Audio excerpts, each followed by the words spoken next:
Good morning, Malcolm Nance. Good morning, Steffi. I'm not going to hear Bob Cheska. Yeah, yes, you are. In just a few minutes, we did a switcheroo because you're on right. some sort of secret mission. Malcolm, what? Wow, where do we start this morning now? um, you tweet. Well, one of the you tweeted. You said Putin sends a shot across Trump's bow. The headline: "We can hurt your family," or you said, "We can hurt your family directly." Watch, RU lawyer says Trump Jr. offered quid pro quo. I mean, yeah, she came right out and said he offered a quid pro quo for the dirt on Hillary, right? You're absolutely right. Veselnitskaya, the Russian lawyer who was involved in the Donald Trump Jr. meeting, just came out and said that there was a quid pro quo that was offered. They seemed to lose interest when she couldn't put the material on the table right away. But the very fact that they came and had that meeting and wanted that dirt on Hillary Clinton shows that they have violated, the law in terms of conspiracy right off the bat. Wow, I hope someone tweeted that to Donald Trump and just said, not clapping, not treason. Here's an example of what treason is, right here. You're absolutely right. Well, it doesn't meet the legal definition of treason, obviously, but it does show that our surmise that there were dirty trick teams that were sent out by Donald Trump, and that Donald Trump Jr. was the point man for getting this dirt from Hillary Clinton related to what they thought were emails and quite possibly what the Russians were alleging was some sort of money laundering.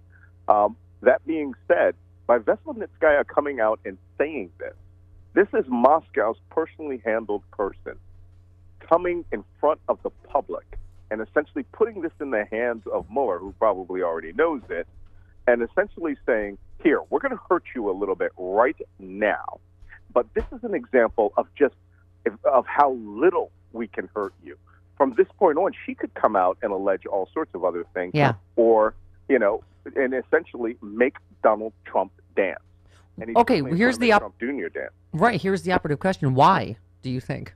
Why a shot from across the bow from Putin now? Because although Donald Trump has been really good at not implementing the sanctions, he hasn't lifted the sanctions. The Magnitsky Act sanctions.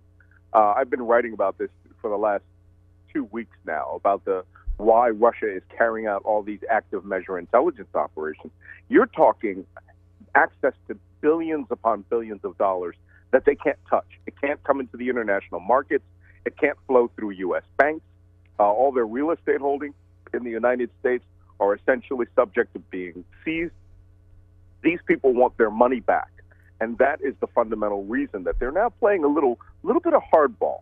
They want to show Trump that it's great, you can have the carrot, and here's the stick. Yikes. Okay, and then the question of the hour: what is up with Carter Page? Well, you all know that about 1 year ago, when Carter Page made his first television interview on the Chris Hayes show, I was the analyst who came on right afterwards, pulling my hair out. And I posited at that time, Carter Page had better be the hero of this story. Something leads me to believe that he's a double agent. Mm-hmm. That's exactly what I said at that time. Wow. And the thing that led me to believe that was this guy acted like he had a get-out-of-jail-free card. Wow. There was just nothing about him that, if he was under, and we knew at the time, I mean, both myself and Naveed Jamali knew that he was the person involved in the 2013 operation where he was attempted to be recruited by a Russian intelligence officer that led to that intelligence officer's arrest and being kicked out of the United States. So his behaviors led us both to say, listen, this isn't a guy who is actually under a national security investigation. If he has a FISA warrant against him, the most likely scenario was once the FBI interviewed him and found out that he was involved with Moscow, they offered him a chance to flip, and he took it. Now, based on the way that he's constantly talking about Trump, we don't know whether he's acting out a role. He actually believes that, or maybe he flipped back to Moscow and he's a triple agent. I don't know. Wow. I mean, that really is one of the most intriguing things of this whole thing is that, as you see, Michael Steele yesterday said he's just stupid because they're obviously the question, what is he doing? Why does he keep going on TV? He went on and said, I've never met Trump in my entire life. Right. Then Scott Dworkin finds the tape of him saying on Russian television that he met with Trump several times and learned a lot from him. Could this be a giant trap for Trump and company? That they're for defending him now, this ridiculous Nunes memo, and then he turns out to be a double agent. No, I don't think so. I don't think that they think that far, and they don't play long ball. No, but is what I'm saying is, why does he keep talking, do you think? Why is, do you know what I'm saying? He's on TV every other day. First off, we have to step back a bit because it always surprises me when conservatives say, hey, this guy's an idiot. You have to understand that surmise was put out there initially by the Russian intelligence officer that tried to recruit him in 2013. He's a Naval Academy graduate. He's a Marine who worked in intelligence. And I wouldn't be surprised if 50% of it was an act, which still leaves 50% of stupid to be spread around. But I think that there is something under this. And I don't know, because you notice Carter Page was not indicted when Papadopoulos was indicted, which means that whatever he said to the FBI is not a lie. But I also believe now that FISA warrant that was put out for him was legitimate. And that is the vehicle that if he works for the United States government and was finding people with links to Russia and was flushing out the Trump administration's links to Russia, that FISA warrant is still legit, but it provides him with perfect cover for saying that he was not working for the government. It's exactly what you would expect from a really good counterintelligence team to make this guy continue to look like a criminal. Right. But obviously you can't control him. Wow. Speaking of stupid, the Nunes memo, let's talk about that for a minute. This is just the most extraordinary. I mean, not only does it not vindicate Trump, it implicates him. It's done the opposite of what it was supposed to do, right? Yeah. Well, first off, it clears up when people were being looked at. I mean, and like you said, who's going out on a limb for Carter Page? I mean, this guy, first off, anybody who can wear the La Madeleine hat the way he does, walking around Washington, D.C., you should already know that there's something wrong with this guy. He's got a strategic malfunction. However, that being said, by releasing that memo, which was phenomenally nothing. I mean, I looked at it, and my first thought was, are you kidding me? Yeah. This is it? But it did show that the FBI was onto Papadopoulos way earlier than Carter Page. It had nothing to do with this Steele memo. By the time that they got the FISA on Papadopoulos and were investigating him, national collection systems were on, which means we were using our own intelligence, and we would have been scrubbing his name through all of our foreign intelligence. And they most likely would have been looking at other people like Carter Page well before the Steele memo came out.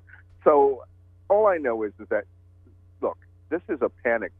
These guys are fibrillating in the Trump team. Yeah. Right? All they're doing is they are uncontrollably shaking, and they have no idea what is happening to them, so they are flailing. It's beyond buggy now. I mean, this is literally like a heart attack. Is there a word beyond buggy for the target at this point? Yes, there is. There's a special intelligence collection term that we use in counterintelligence, and that term is caught. I think that can be the name of the movie of this whole thing, just caught. So now they're saying Trump likely to approve the release of the Democratic memo, right, rebutting the Nunes memo. I love John Kelly said Trump hadn't read it yet because it's pretty lengthy, which by that he means 10 pages, which would be lengthy for a 5-year-old, I guess. But obviously Adam Schiff said what he's concerned about is the White House is going to make political redactions, not security redactions, right? You're absolutely right. And I personally, if I were the Dems, I wouldn't have put this memo out. The Nunes memo was such a disaster. They should just let it ride. Right. I think that the White House thinks that they're going to be able to come right out and say the Democrats are releasing classified. And their idiot followers will believe that. Yeah. So the House Intel has postponed the Steve Bannon interview. Right, yeah, right. But over ongoing negotiations as to what they can ask him. But of course, we're hearing reports that he's ready to tell Mueller everything, right? Yeah, and he should. It's interesting because in my new book, The Plot to Destroy Democracy, I had just finished a chapter on the philosophers behind Vladimir Putin and the Trump administration's rises to power amongst the ultra right. And Steve Bannon, that guy's got a lot more to answer for than the very fact that he's been in the White House. He was the philosopher of this system of belief that is essentially comes from the mouth of a guy named Alexander Dugin, a Russian rabid anti-American, anti-NATO, anti-imperialism, anti-globalism, anti-Hillary Clinton, and it is almost like the two ideologies are fused.